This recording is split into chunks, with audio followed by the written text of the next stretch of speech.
Hey, everybody, welcome to the weekly Fateless Podcast. And today we're going to be having a discussion about some of the tech bubble type stuff going on. We're hearing a lot of things about the ownership of games in the digital space, and then also hearing about layoffs coming from all sorts of different gaming organizations out there. And today we're joined by a new guest.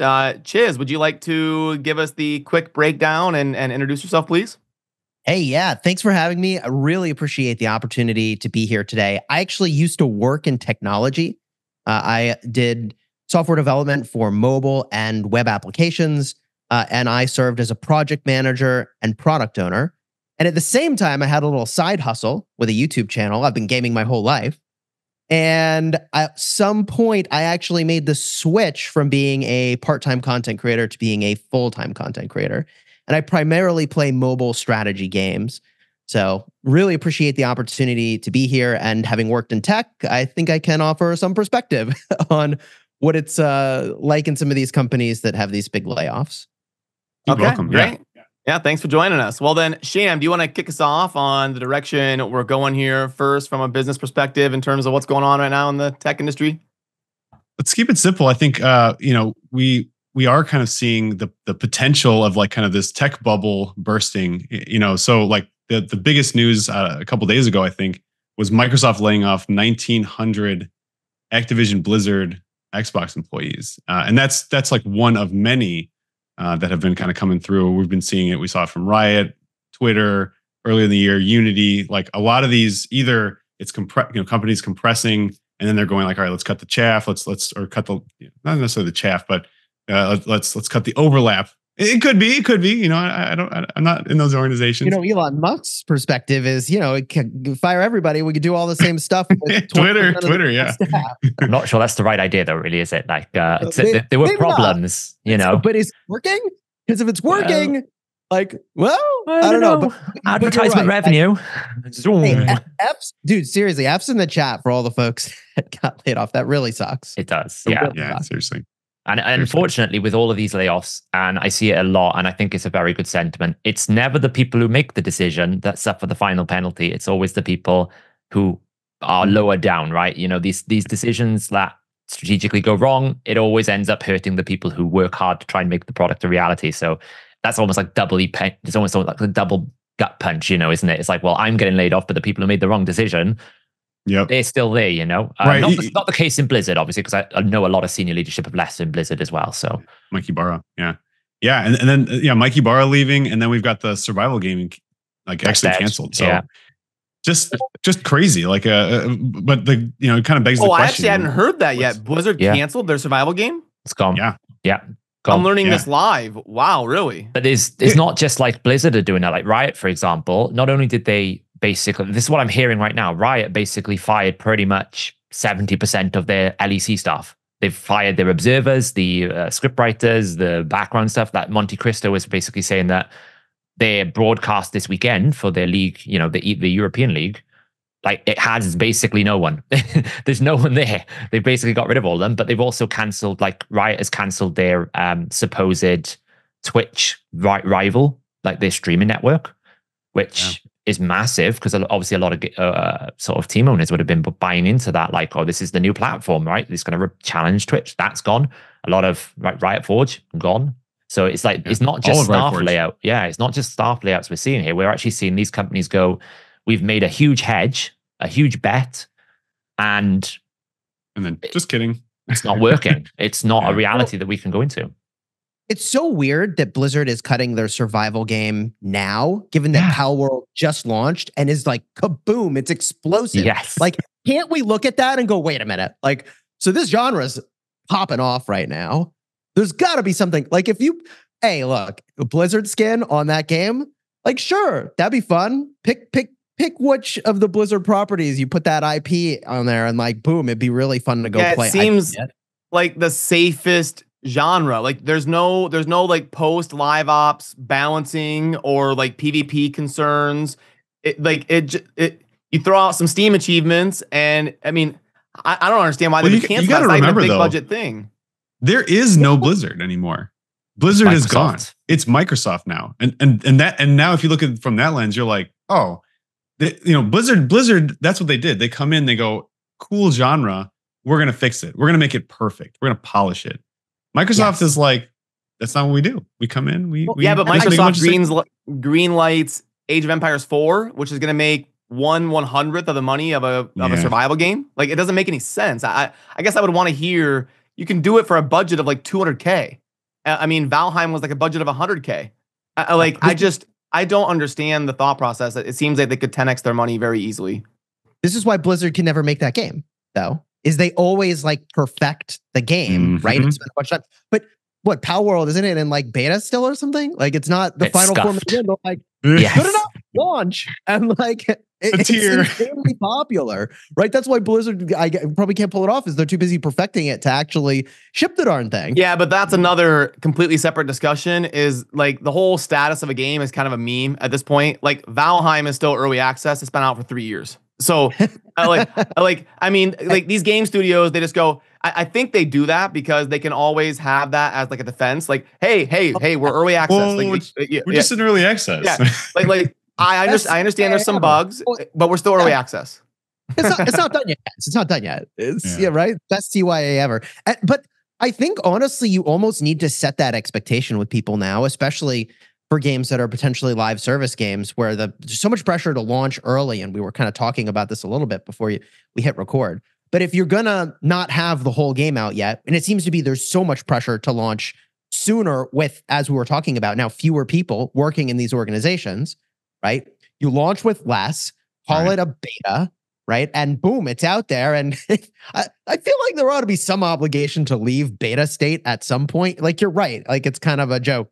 Still call some of these games in. Yeah, I mean, what's early access even mean anymore? I feel like you should only be able to charge for your game for like 1 year to call it like early access. Like, Valheim is charging full price. Like, we're paying for the game. It's not, if it was like free testing or something, then I get it. But you're charging for your game. You should only get to do that for like a year. And but hold on, because that's kind of the evolution of like investment in a sense, right? You know, really what you're saying is like, hey, giant community, will you pay to try this game out and support us to try to finish it? Like, we might not get there. That's what early access is saying. You know, we might not get there. We don't promise we're going to get there. We're trying as hard as we can, and you've given us, you know, for Pal World, I don't know how much, $80 million, however much. They're making some crazy amounts of money at this point. They got money now. Well, I don't know how long it lasts. I can try to pull it up. The lawsuits are coming. Just yoink it all from them. I don't think they will, and that's maybe a separate can of worms. But you're spot on that. Like, actually, that's very, very, very smart. Most games fail. Most games fail almost immediately. They figure out, that didn't work. And there's nothing we can do to actually turn this into a success. So you may as well launch sooner. You'd be dumb not to launch really soon and get that gauge of like, hey, is it going to work or not? And like, obviously, if Pal World in its state is good enough to be like, yep, good enough, then most companies should probably be trying to follow that model and then decide like, oh, okay, actually, that didn't work. Especially that genre. I mean, I 100% agree. I think there's some genres where there's just an expectation that you couldn't do it. Like, you're basically done at that point where players expect, or the level of quality that players expect, you just couldn't launch before that. But I think for this genre, like you said, it's chuffed, but you still bought it. You still bought it. And if you want the data, right now for Pal World, the most recent data I can get is 94% positive review, 170 million in revenue, 7.7 million units sold. The big issue with that. 170 million in what, a week?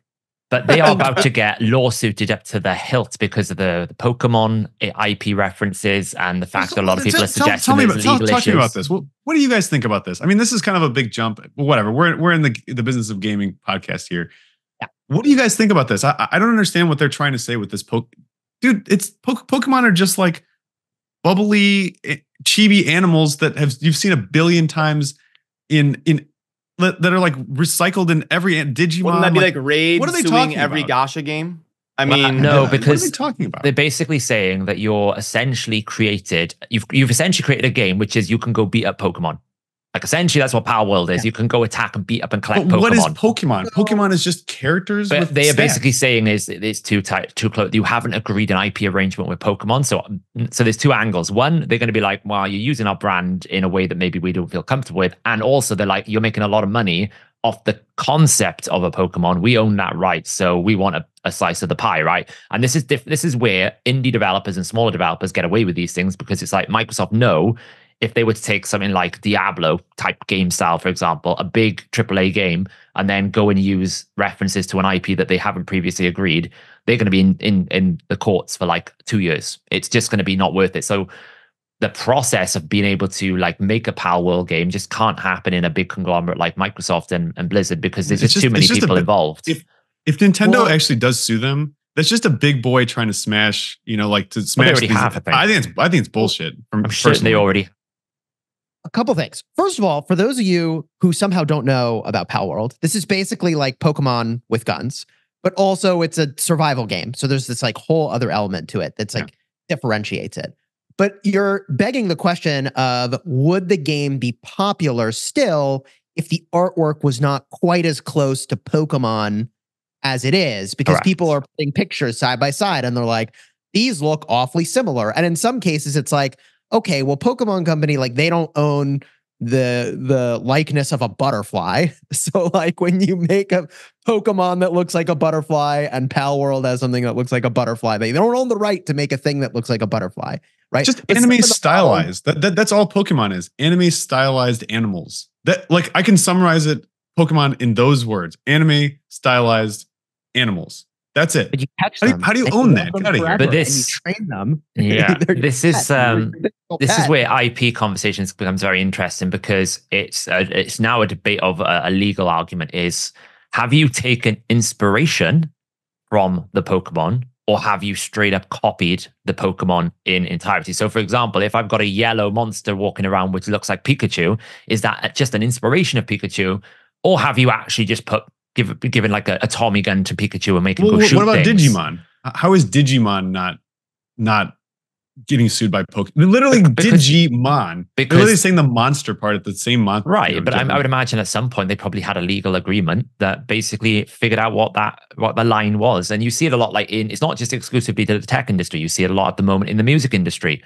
Are people basically saying that this song is a direct copy of, like, for example, Marvin Gaye's song has been sued about, I don't know, they say it seems to be making money off every single song in the world, but it's like, has this song taken inspiration, or is there specific keyframes and specific sequences of the music which is directly copyright? So it's very difficult to know. Now, I would say they're probably more concerned about having Pokemon with guns because of the political and legal aspect of that kind of, like, because that's what the media outlets described it. Pal World has been reported as, hey, this game is Pokemon with guns. And I would imagine a family-friendly brand is not going to want to be seen as their characters are shooting everyone. Like, that's not probably what they want. I mean, that's an aspect. In Pokemon, don't you beat the Pokemon to within an inch of its life to catch it? Yeah. Like, that's the way you do it. Yes, you beat them down until you can put them in their jail in a small submission, and then be like, "Hey, be my friend. Let me stuff you in a cage, and now we can be buddies." But you don't give them an AK-47. I'll bring you out when I need you to fight another animal. Oh, yeah. And then I'm gonna summon you to go fight other things on my behalf. And, like, but also you can't police based off of what reporters and the general public say. Like, some people say Valheim is just adult Minecraft. Like, you can't police what people compare.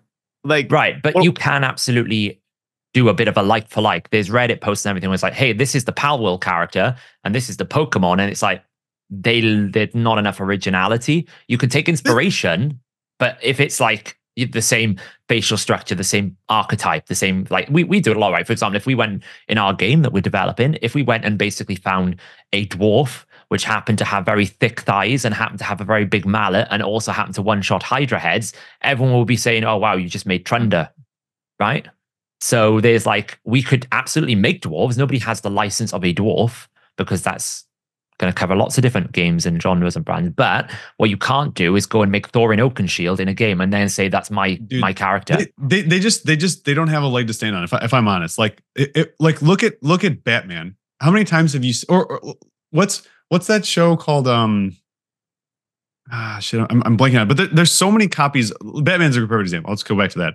There's so many times when you see like exactly the same, he's got the pointy ears, he's got the cape, he's kind of dark, but he's not Batman, he's Schmatman, right? And it's like, you can't, you can't sue them for that. First of all, there's parody law. So if it actually is going to be parody, that's its own thing.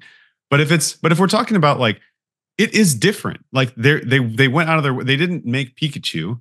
They didn't even make Shmikachu. They made, I don't know, I haven't played enough of this game to know, but they made other things like a sheep that I've seen a lot of sheeps being rolled around. They made a sheep that you can roll around.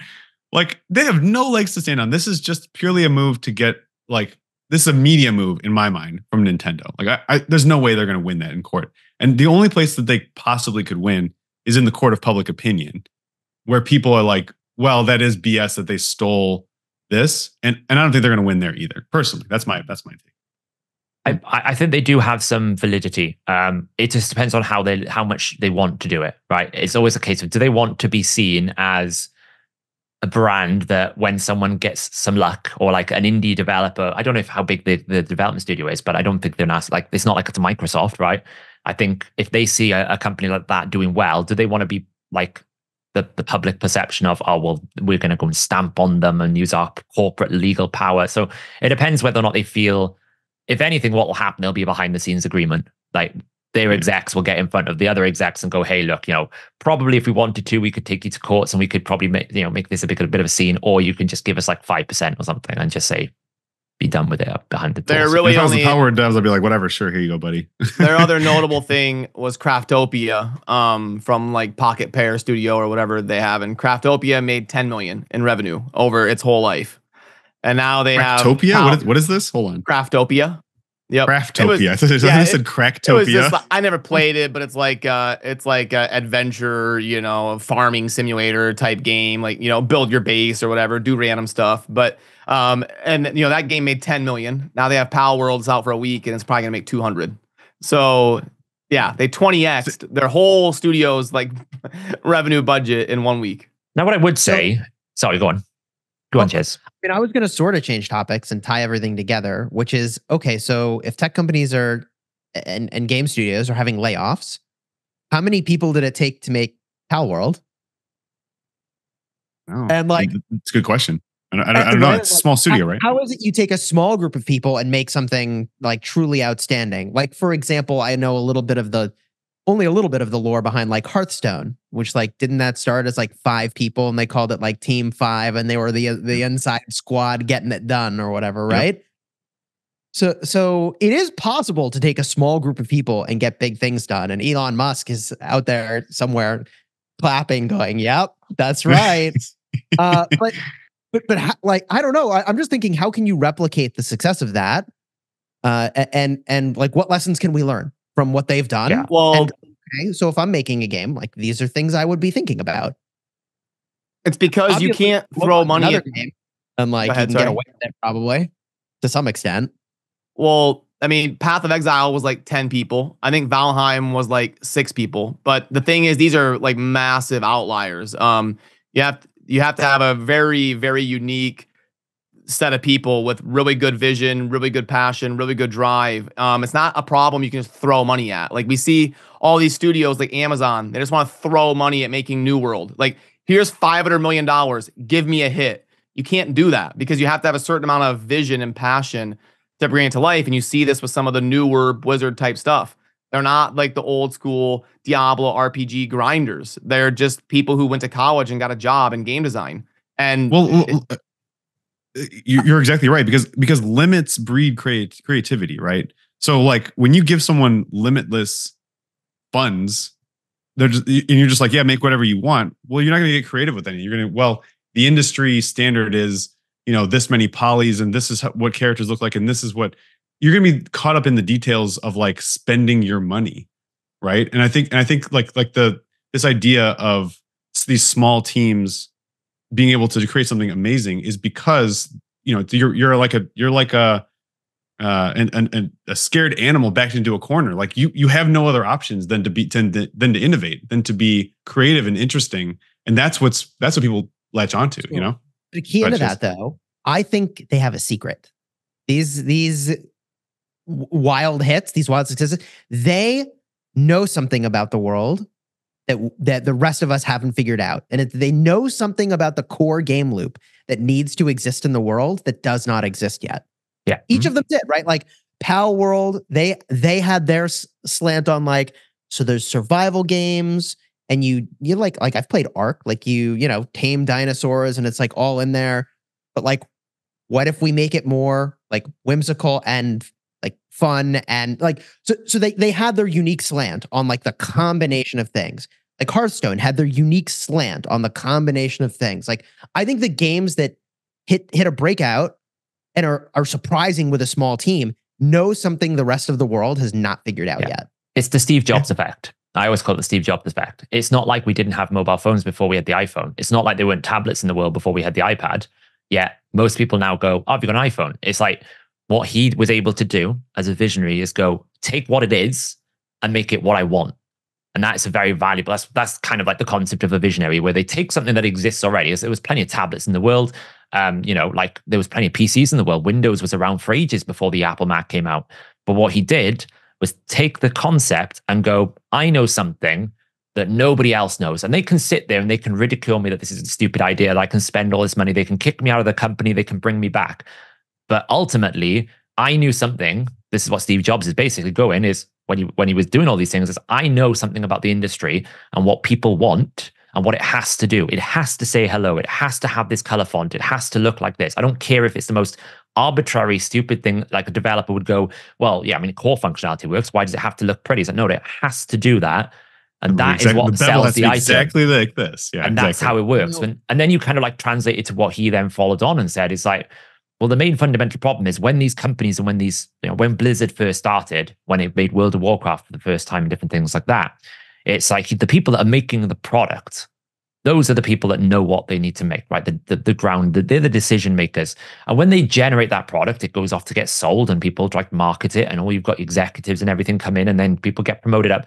And then the people that are actually selling said product, the people who are actually delivering the product to market, they're not the people that know how to make a product. They're the ones that just sell the product, and they're the ones that get all the promotions, and then the decision makers, and then they become executives. And then before long, when you need to make a new product, well, the people that created that original product now, they're not there anymore. They're not the ones that have the decision-making power. And I think that you see that I think it's much easier for a small company to make a really cool game like this than it is for these big tech companies to then work their way backwards. Because once you've implemented teams and once you've implemented agile functions and structures and corporate structures and executive decision-making, and those executive decision-makers commit to like 5-year plans, which is what happened at Riot, it's much harder for them to just go, well, we can just make a survival game that's cool and fun, because there's just too much. What about this? What about Lady Inspiration? How do we get from A to B, These innovations often seem crazy to an outsider or even to someone who works in the industry. So I think, for example, like if you worked at Nintendo and said, hey, we're going to make Pokemon with guns.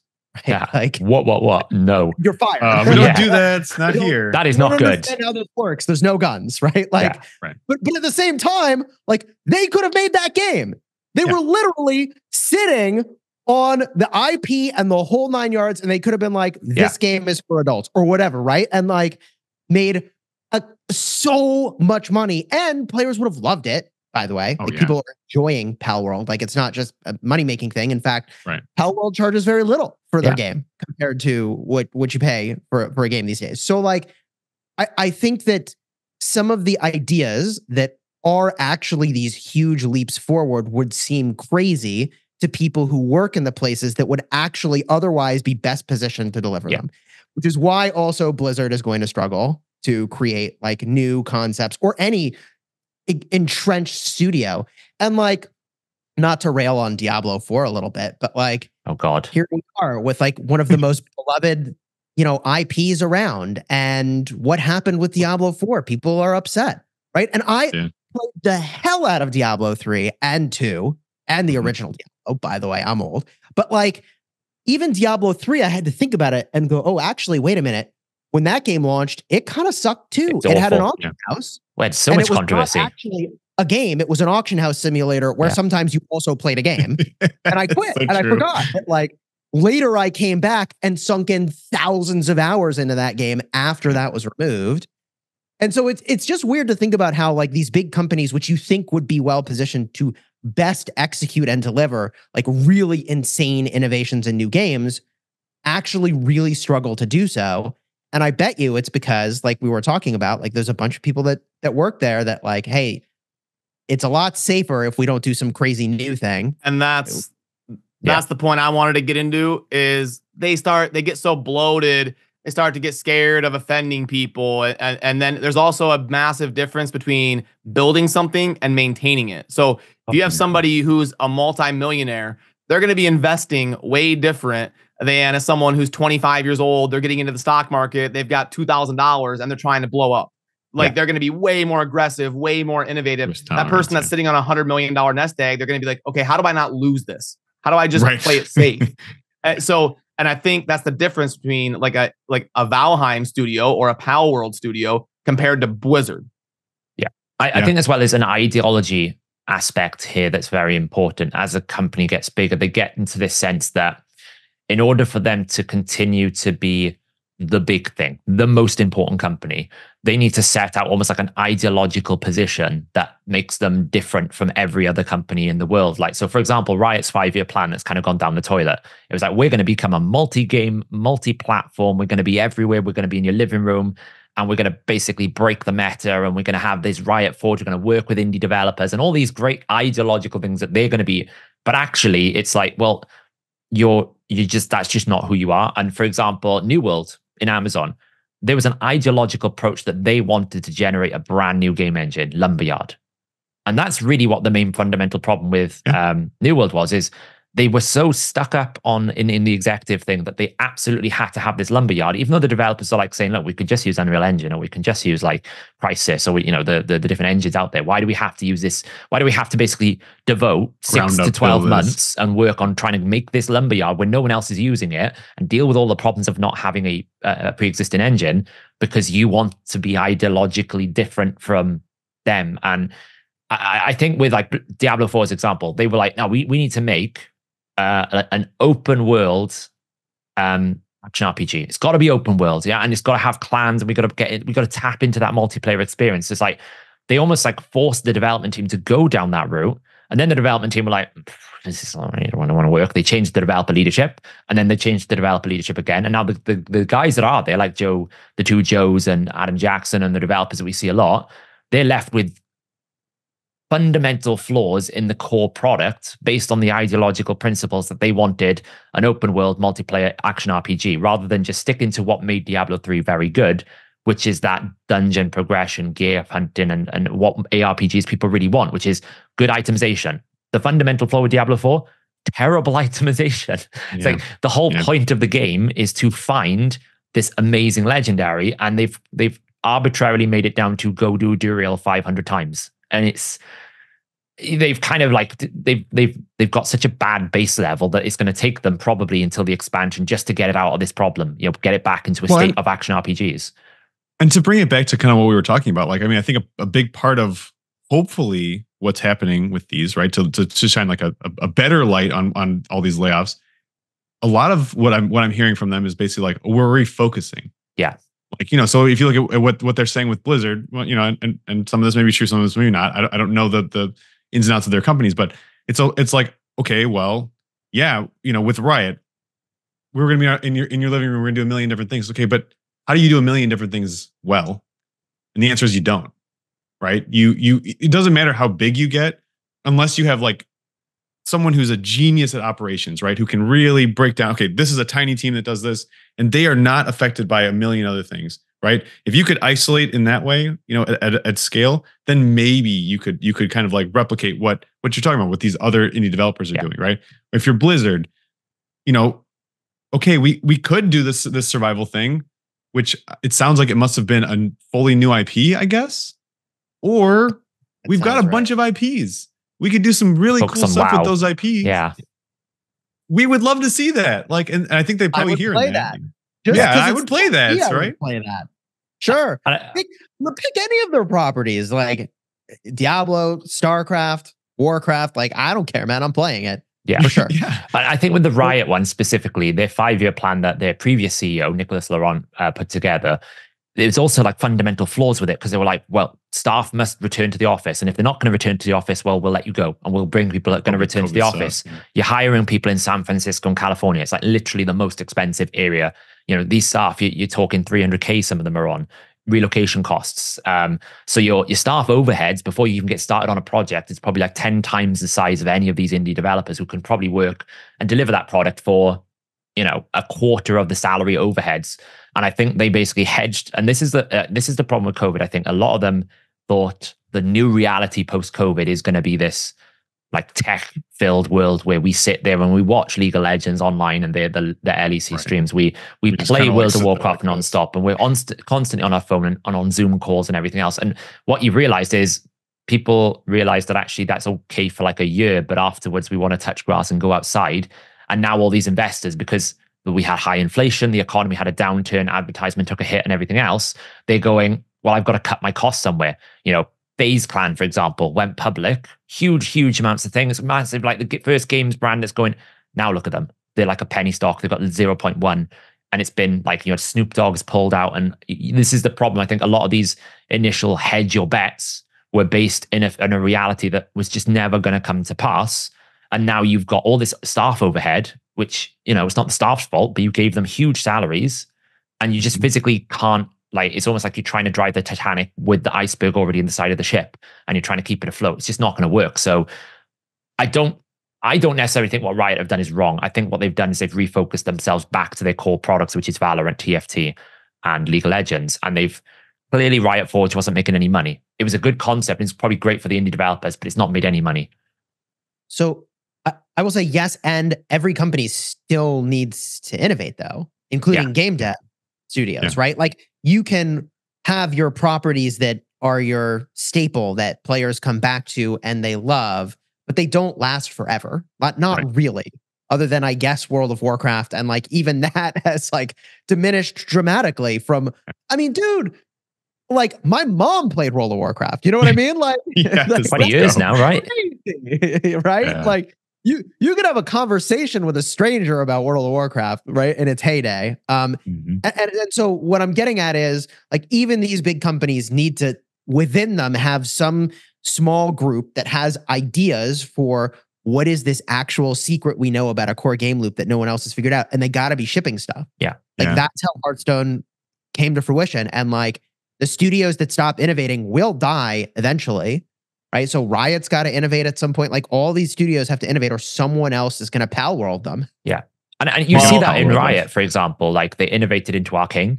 Like probably I would suggest the greatest and most successful game into live animation or TV show or something that they've ever done. Like, I know the World of Warcraft film came out, but it didn't really go very well for the brand. Arcane actually made Riot's properties so much more valuable because they were able to attract people that didn't even play the game. And they were like, this is amazing. This is great. Why? Because they were able to build up their universe and then extend it out. And that's a visionary thing. Now, how do they take Arcane back in to innovate? That's the challenge, is how do you take what you've created and continue to innovate? And I think I don't even think this is exclusively a problem with the tech industry, because if you look at films, like how many times have we seen a Batman film? How many times have we seen a Spider? It's like they can't come up with new ideas. They've run out of ideas, except for the one film that comes along. And it was like, wow, it's amazing. There's so many ideas. That's the thing. There's infinite ideas, infinite things being pitched to these groups. But it comes back to kind of what Brad was saying. How many times am I pitching sham on things? Well, exactly. But there's always this jerk who's just like, well, okay, hold on, and slowing things down. But seriously, it comes back to a risk tolerance thing. How, these guys have this super low risk tolerance. And this begs the question that I'm actually quite interested in. I think that this conversation kind of like brings this up in an adjacent way. It's like, how do you scale? How do you scale and continue to innovate? Because I mean, really, a lot of these are just about, well, we scaled too much and we messed up, sort of. I mean, these companies are doing just fine at the end of the day. Right? I want to. They're all making profits. Right. I actually think this. And I think culture is the answer. The only way you can scale successfully with a mindset is with culture. Yeah. Agreed. Lose the mindset and you lose the innovation. And the culture lives with the people and the actions that are internal branding punished at the company that you work at. And that becomes the actual culture. Like there's the espoused culture, the way we say we operate. And then there's the real culture, which is like behind closed doors, what gets praised and what gets put down. Yeah. And culture is I think one, I'm sure there's other ways. I was going to say one and only way, but one of the only ways I can think of to actually truly scale your ability to innovate. I remember reading about Airbnb, which like, I don't know if you know their founding story, but they were so hard for cash at one point that they literally made like cereal boxes with pictures of the presidents on it. And I forget what they exactly were called, but they made hundreds of thousands of dollars selling these gimmicky cereal boxes. And they got invested in specifically because like, hey, the investors invested in those people because people that could sell cereal and make hundreds of thousands. If you can sell cereal boxes with presidents, we're in. Yeah. You're going to be successful. So then years down the line, they're looking at their own company and they had set some people off to go work on a new project. And 6 months down the road, nothing had been done for this new project. They hadn't shipped anything. And like the culture was lost. Yeah. Like the way they thought and acted and took risks and tried things had been lost in the time they had built up and grown their company. And so they had to rethink, like, how do we? Well, that's because the culture shifts from let's make an awesome game to let's make as much money as possible. And like, so to give context on a few things that you guys were talking about while I'm sitting here looking things up, like, you know, we're banging on Diablo 4. And that's because we are passionate gamers who are looking at it from boots on the ground.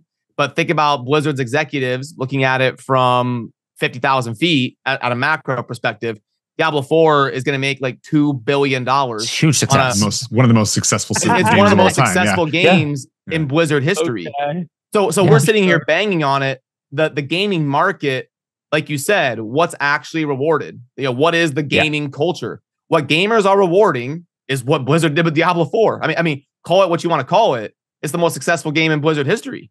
Yeah. Like from an executive perspective, when they're sitting in their board meetings and they're like, how many units have we shipped? Yeah, loads. We're going to make $2 billion on a production and marketing budget of what, 250 million. We 10x our money in 5 years.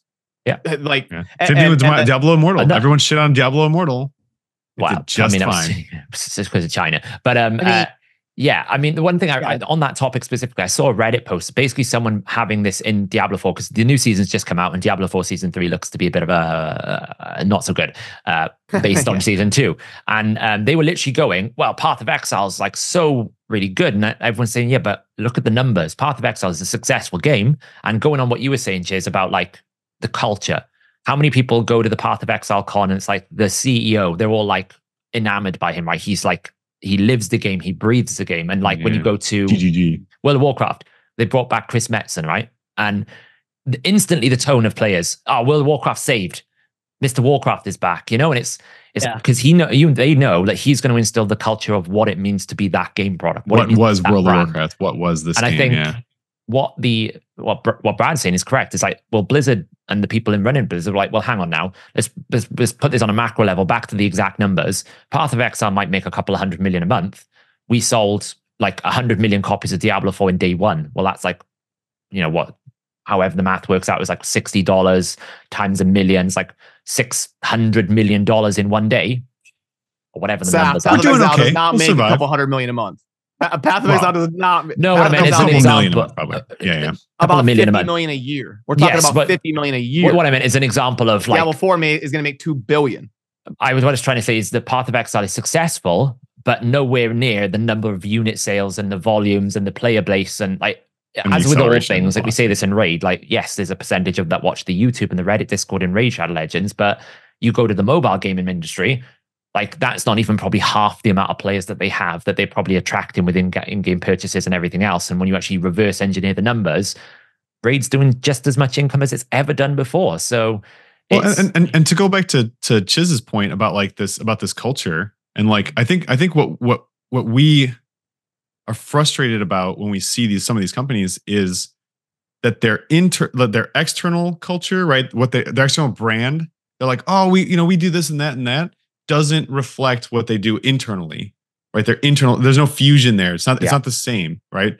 And I think that's maybe what we're seeing, right? So because there's these individual examples of games that we think did poorly or are poorly received, but then they get tons of money. It's like, well, but what we're not like saying that it didn't make a lot of money, that people didn't buy in because of like the legacy of this company.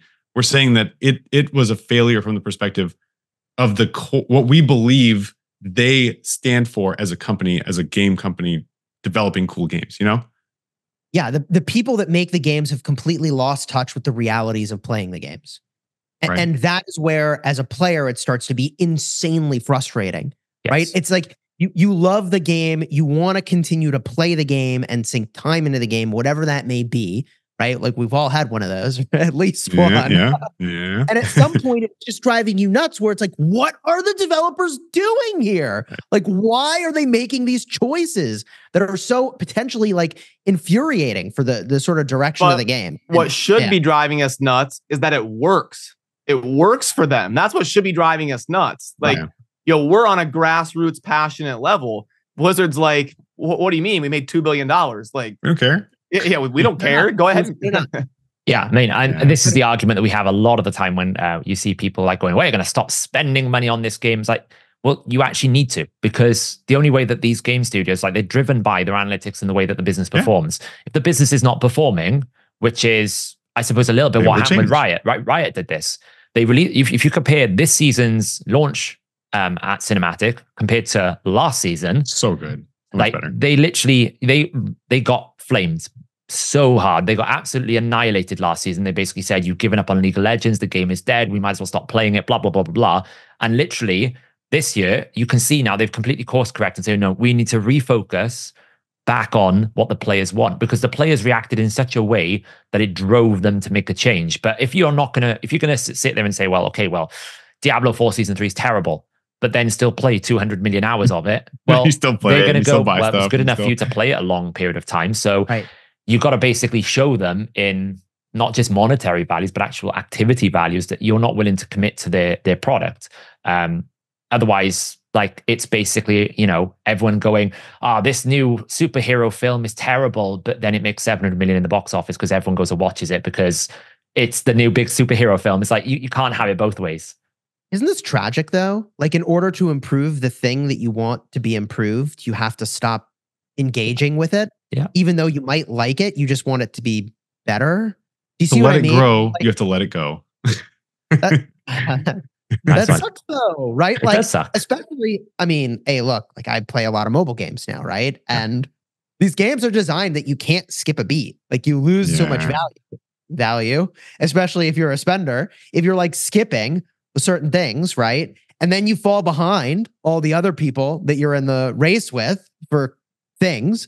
And like, what a mess. So yeah, like it's such a weird answer. Like we've trapped each other in this situation where the people that make the games are like, good enough. Look at all the money I made. And the players are like, but you could do these really awesome things. And like, I'd play so much more. I'd be so much more engaged. I'd like recommend it to my friends. I would spend more. But like the people that make the games, they're like, yeah, but I made how much money now? Yeah. But this is, I mean, I guess to kind of bring it back to what we're doing and why we did what we did, like, this is what we're trying to fix essentially. Like, because there's several ways to measure success. And one of the biggest measures should be community, like how they feel about it, how the community feels about it. And I think that's what you're probably feeling like you're missing, right? You got this mobile game. You're like, okay, cool. I've bought in. I've paid a bunch of money to get into the game. The game is now in live ops. They are continuously updating. Well, what are they going to update?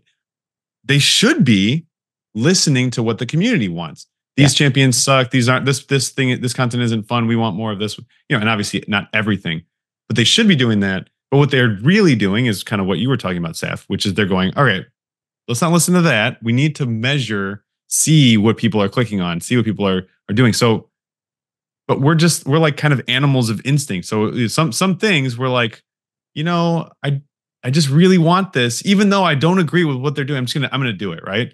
And so I guess the only way that I can think of to fix it is what we're doing, which is you got to have somebody boots on the ground all the time, listening to the community, trying to understand what we're doing right, what we're doing wrong, and actively fixing and adjusting for those things. Well, there's two things that come to mind there. It's actually, there's two fundamental things that can stop this that we don't have to get involved in as a player. One of them is competition. And the biggest problem that we're seeing right now is companies went out on their own. Like streaming service is a great example for this. They all were like, we're all going to make our own independent streaming service. You started with just Netflix, and then it was Disney Plus, and then it was HBO Max, and then it was Paramount Plus, and then there was Apple TV, and then there was something else. And the reality was your consumers are never going to want to spend $7.99 times 10 to watch TV. So that plan went out. Then they were like, we're making a lot of money here. So what you're getting now is bit by bit, they're all merging back to a single subscription service. Cable. We're back to cable. What you're having in games is we're actually accelerating that merging process very quickly. So for example, Microsoft now has 40% of the entire IP. Yeah. Disney owns all of 20th Century Fox IP, all of Disney films, all of Star Wars, all of like Marvel. So it's like, well, if you actually look at who owns these properties, like Tencent, they own 60% of the games industry or something, whatever that number crazy is, right? They're in it. They own Riot completely. They own a big chunk of they own a chunk of Path of Exile. Epic. They own Epic Games, also a big chunk of that. So like when you actually look at who is making the decisions, it's like, well, if, for example, Tencent have made a strategic decision that they want to force player gameplay, like take Hydra Clash in Raid, they're probably sitting there going, this is great. We've got like 200% increase in player activity. They're playing longer. They're on our game longer. This is wonderful. But actually, all the players are like, I want to actually find a jump, like a cliff, and just run off it over and over again because I cannot take this anymore. But if there's no one actually willing to put a product out there that's going to compete with that product, then we are in this situation as a consumer where we go, well, I could stop playing the game, but then what do I go to? Yeah, but the problem is the barrier to entry. The barrier to entry is too high. Like the people's expectations are too high. Like I'm sure many people out there could make an RPG, but people are going to be like, well, I played Diablo 4 and I want the polish. I want it to feel good. I want the sound to be right. I want the graphics, and the barrier to produce that is $100 or $200 million. So that's exactly what these executives have managed to do. They've managed to develop a product that by either acquisition or purely based on being pre-existing, like World of Warcraft, how many times have we heard this is going to be the WoW killer? And it never really is, because they've established themselves.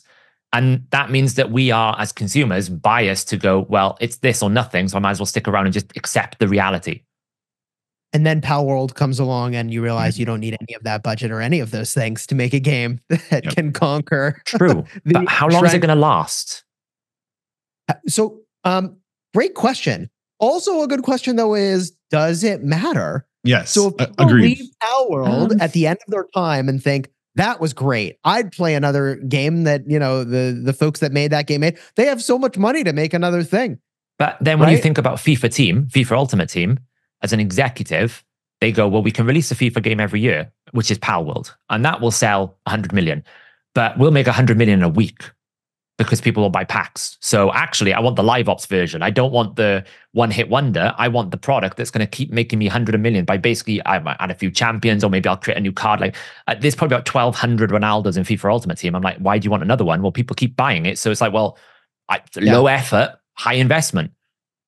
I think you are right that there are certain genres where there's like only so much pie. Like you can have a certain slice of the pie, but it is really hard to compete with an entrenched entity if you're going for that same pie, right? Or that scale, right? You can have a little bit of it and you can be in the pool, but if you want to be the dolphin, you're probably not going to be able to take the great shark, as a concept, right? If you want to be an MMO, there are successful MMOs out there. Like Lord of the Rings Online has been going for 17 years.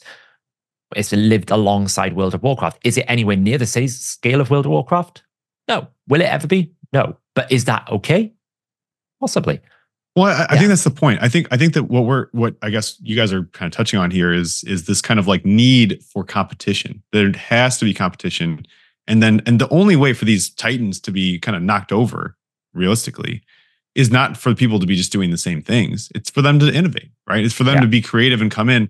And now that there are these tools, Unity, Unreal, make it so like they've made it easier and easier over the last 10 years. They've made things way easier for people to break in on budgets that are, 10 or even 100 times cheaper than what these big companies are spending, and they can come in and they can break through. And what that does is it makes the big companies know that they have to do better, which is good for consumers. You like that, yeah. And B, it gives those little guys an opportunity to come in and do some cool stuff and try things that the big guys just aren't going to try. Like you said, Pokemon with guns. Pokemon, Nintendo, it's just never going to happen. They will not do it. They will not put the guns on there. But an indie developer, they're like, hell yeah, man, get that sheep, roll him down the hill, machine gun him down. Blame the trainers. Like what is happening in this game? It's like that's what people want. People like in this like social media era, everyone's so terrified of offending anybody that people are thirsting for just something authentic. And that's offensive. Like just give me something authentic, because everyone's walking on eggshells so much that you're gonna see stuff generic. Like that do well. You're like people are thirsting for that, clearly. Do you imagine the conversation where it's like, should we make it so they can catch the trainers too? And then someone's like, yes, actually, you should be able to catch. Like, throw them in the ball. It's fine. Anyone can be thrown in the ball. I think the problem with some of these, the only thing I think the main risk with some of these one-hit wonder type games, because like you'll see it where people will go, this is the best game I've ever played. They'll all hype it up and everything. And then 2 months later, it's like, I'm back to playing World of Warcraft. I'm back to playing League of Legends. So all these big game companies, they're never afraid of like a Pal World or these smaller ones, because they know, eventually they're all going to come crawling back to us, whatever shape the game is in. World of Warcraft was meant to be dead about 4 years ago. They're still playing the game. They're still going. It may be having less user subscribers, but for them, they would go, well, it's a legacy product that continues to generate revenue that we've already got. Now they got the upswing coming too. Like Fortnite, for example, until Fortnite went back to classic, Fortnite went down like this. And then Ninja is a great example for this, like his streaming numbers.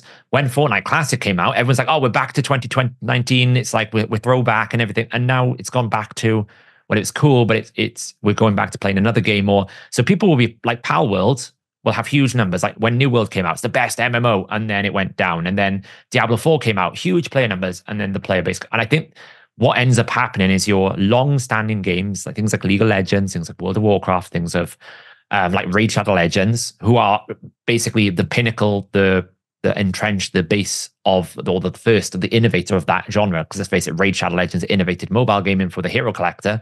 They were kind of like the first one that really went deep into the art design.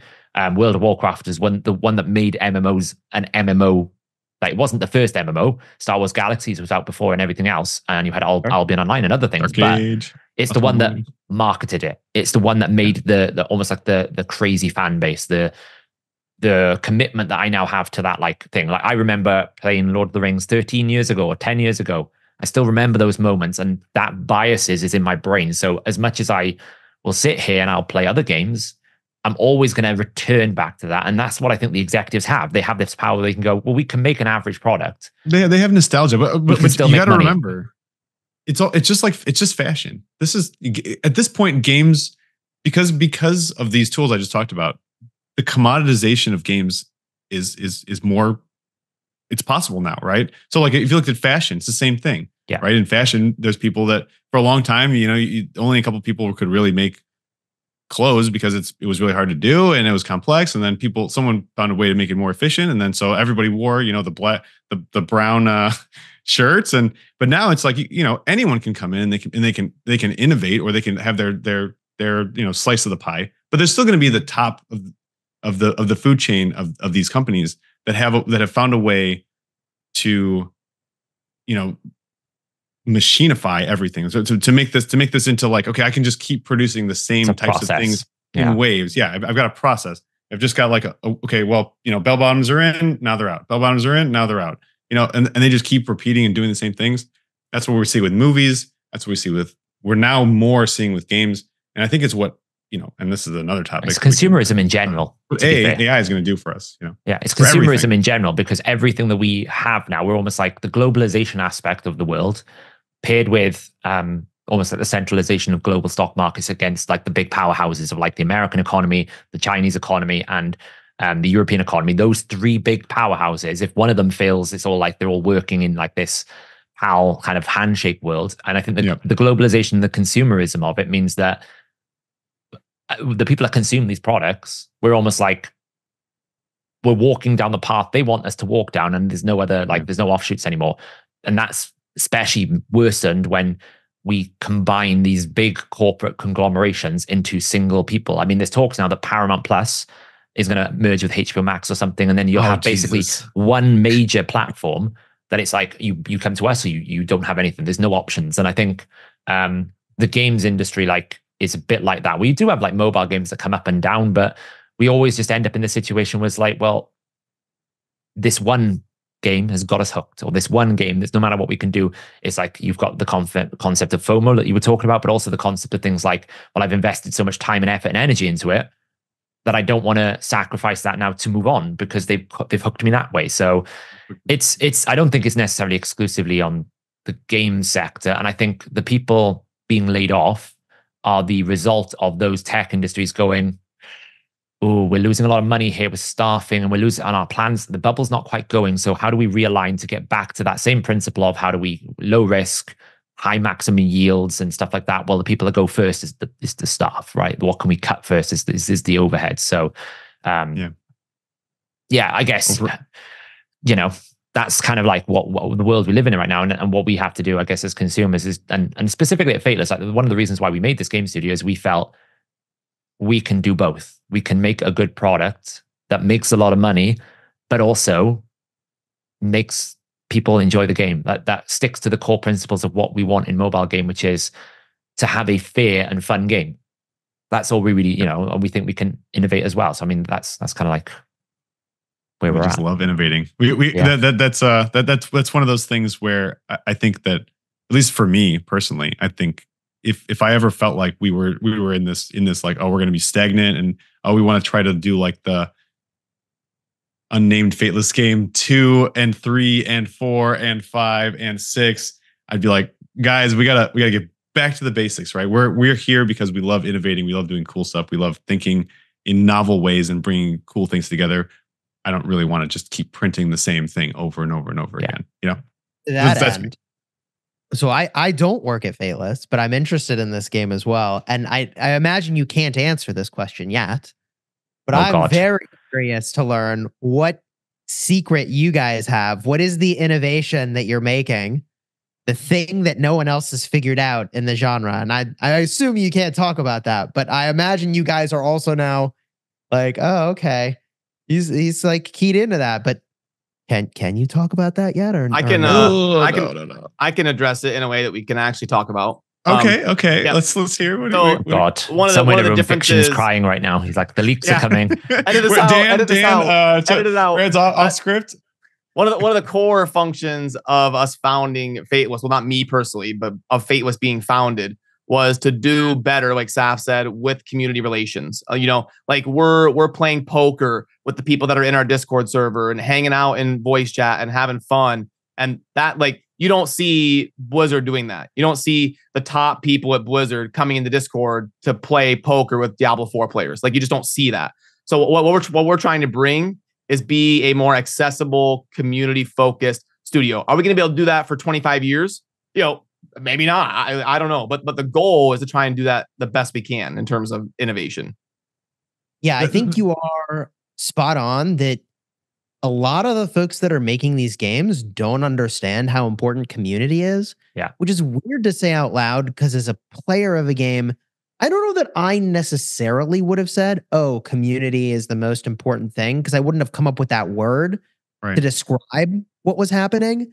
But when I would describe, like, why is it that I still play certain games? It's like, oh, well, I play to, like, essentially have experiences with certain people.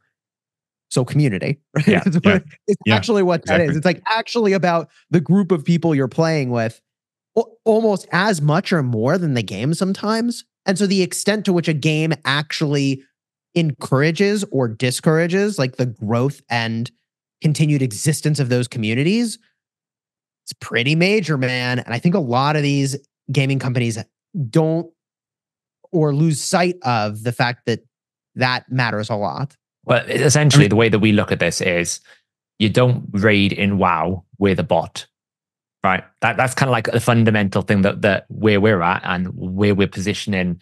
When we're making decisions about character design and game modes and sort of game features and hero skill sets and everything, we're sitting there going, is like, well, okay, this player is going to interact and use this character, but this character is then going to get, shown to their friends, their clanmates, other people that are playing. It could get highlighted in game. It could be part of an existing clan activity or something like that. Diablo 4, for example, has clans. Why?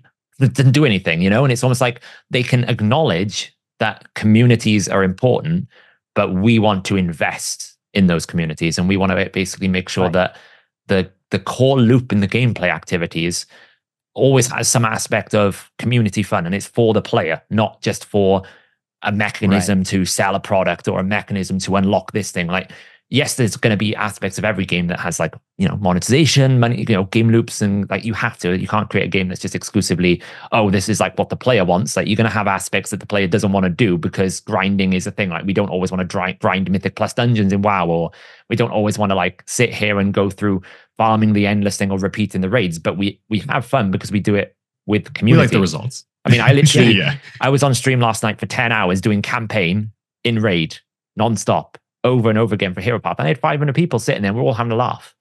And now that's because 500 people are in the community talking about the game and talking about things that are happening. And we're just having to talk about, it's not there because they want to watch the campaign run over and over again, because once you've seen a campaign run, you've seen 100 of them, So I think that's kind of where we think the big missing is, the big disconnect right now in especially in mobile gaming is they've got the good product, but they don't have the community engagement. They don't connect with the players correctly. They don't understand what a player wants out of these games.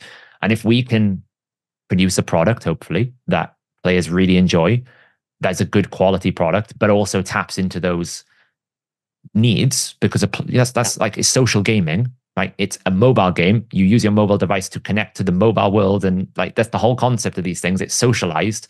If we can connect to that, then I think we'll be pretty good. I think we'll have a good start.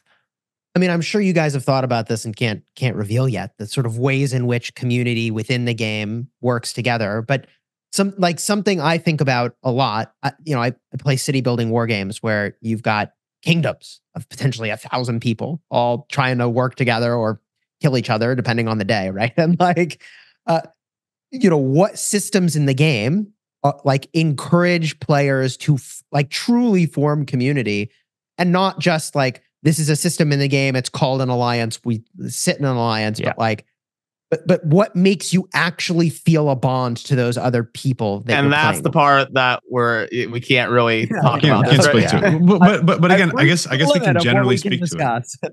I think we can generally speak to it in the sense that it's when you build a mechanic in the game, we're always looking back to, okay, is this something that is going to make it more is this something that will be fun to do and relate to your community? Is it so it might be is it something that, if it's a discovery element, right? If I'm going to go find something, it's more interesting if I call up my buddy. I'm like, hey, do you want to get to this thing?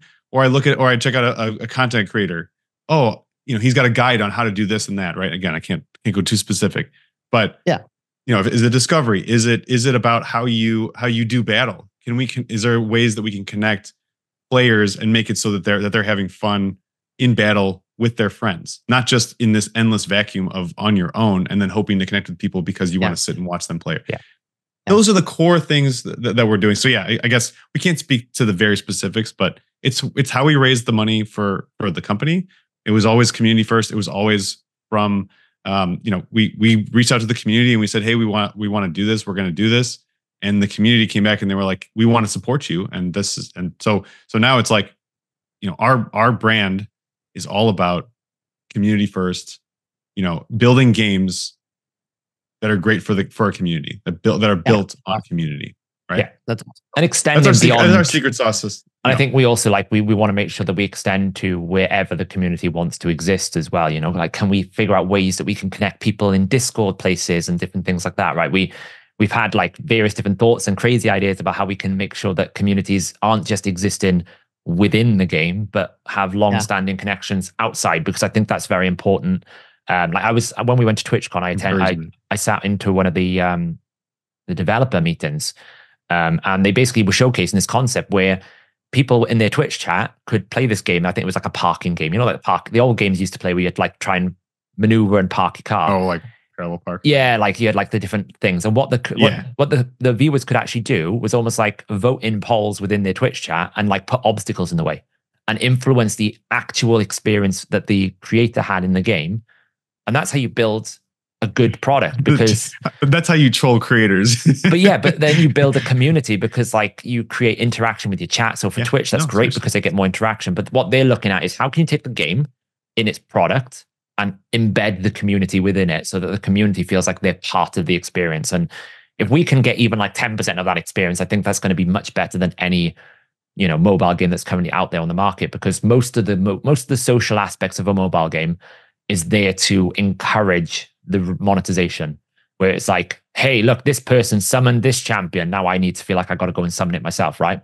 That's the mechanics you tend to see in a lot of these socials. Like the clan is a method. Like, for example, Raid has a clan. It might give you a few rewards, but they actually want you to go whale in Hydro Clash and go whale in Clan versus Clan. Or Dragonade, for example, has like their own like little alliance tournament. It's like, well, yes, it's a competition, but it serves a means for the function, not for the community. So if we can get both function and community, then that's a big, I think, a missing link that probably has been lost over this monetization, globalization, economic kind of direction that the industry has taken lately.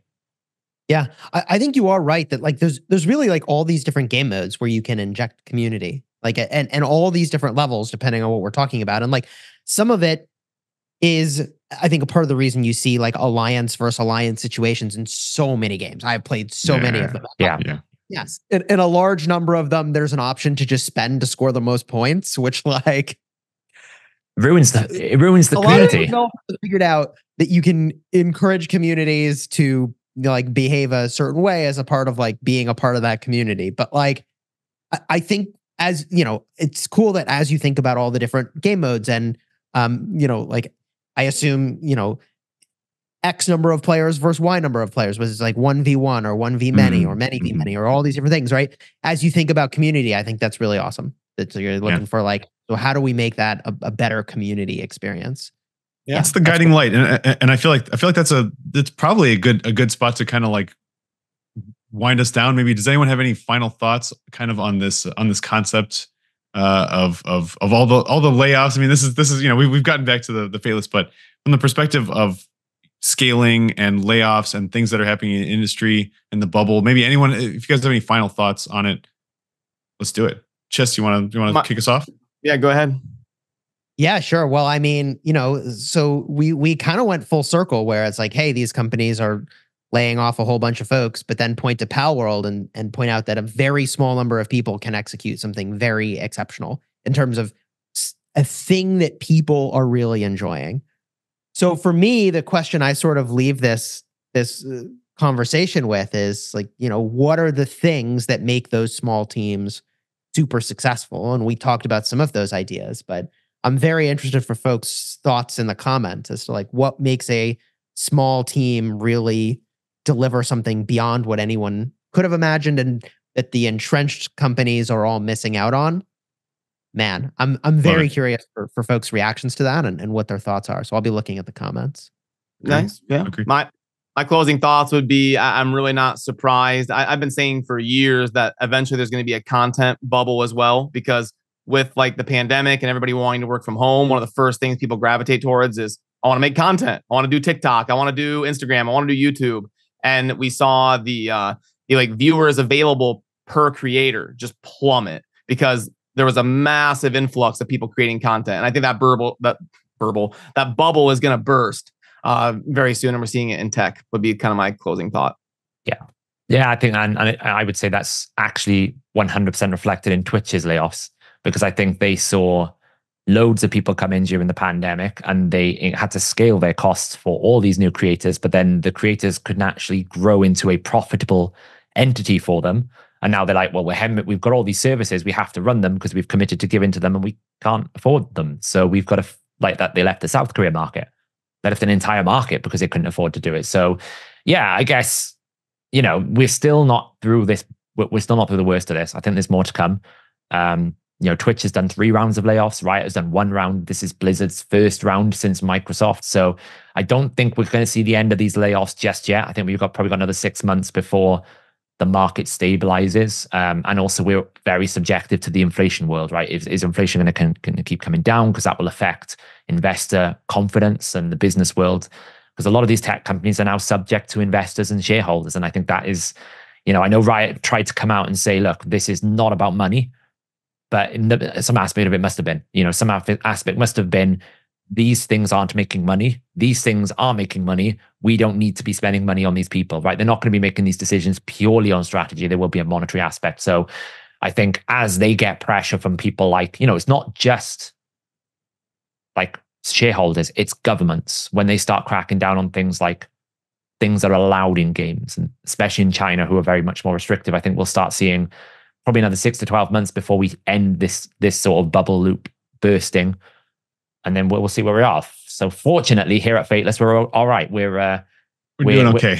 We're not sacking anyone. Hopefully, I'm not going to get sacked. Better go check with actually, Seth, I want to have a conversation. Yeah, with you. hopefully I'm good, right? But and then yeah, there we go. I guess I'll end us off on kind of my kind of more not more positive, but a slightly different take on where I think this is going to go. I agree. I think that we are going to see more of these layoffs, but I think that this is going to end up being essentially an opportunity for massive growth in this industry. I think we're going to see a lot of people that were laid off that saw what was happening at these big entrenched companies, that understand like what things worked, what things didn't work. And I think we're going to see a bunch of these small groups come out. We're going to see people from Blizzard and from Riot and from whatever these other companies coming together and doing really cool things. And I think now is a really amazing time for people to be doing it, because of this kind of like the dawn of the age of AI. And so I have this, I'm an optimist at heart in general. I really think I see a lot of optimism from what's happening here. Like it feels, it may feel, like a huge bummer when you get let go from a job like this. But I think that this is maybe, like I said, the dawn of a new age for tech. So yeah, maybe this bubble is bursting for this particular thing, for content in this particular way, for company structures for this at this massive size.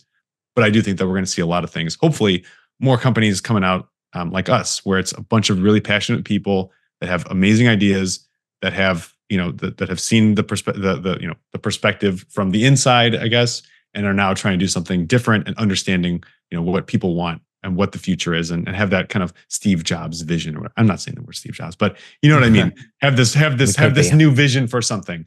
If you say one more thing, then you're Steve Jobs. Right? That's right. One more thing. Is that good enough? No. Whenever he ended his presentation, if anyone's ever seen, he always goes, "One more thing." Oh, you got to drop the bomb. Yeah, one more thing, and then he drops a bomb, right? Everyone literally would sit in these conferences with him for like an hour, where he talks about all the iPhones and everything. We're waiting for this one more thing. There's always one more thing he's got. They're just waiting, right? They're like oh, by the way, we've made an iPad. One more thing. So it's like, then if you do that, you're gonna be wearing the turtleneck as well. Yeah. Is that? Yeah, the jeans. We don't have it, guys. Next podcast. Come on, Jam.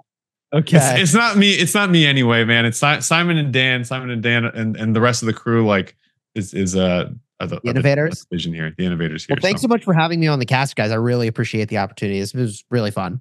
Yeah. Awesome. Thanks for having me. Yeah, thanks for joining us. That was our weekly Fateless discussion here on the channel. And thanks, Saf and Sham and Chis for joining us. And we will see you next week on the Fateless Podcast discussion. Have a good rest of your day.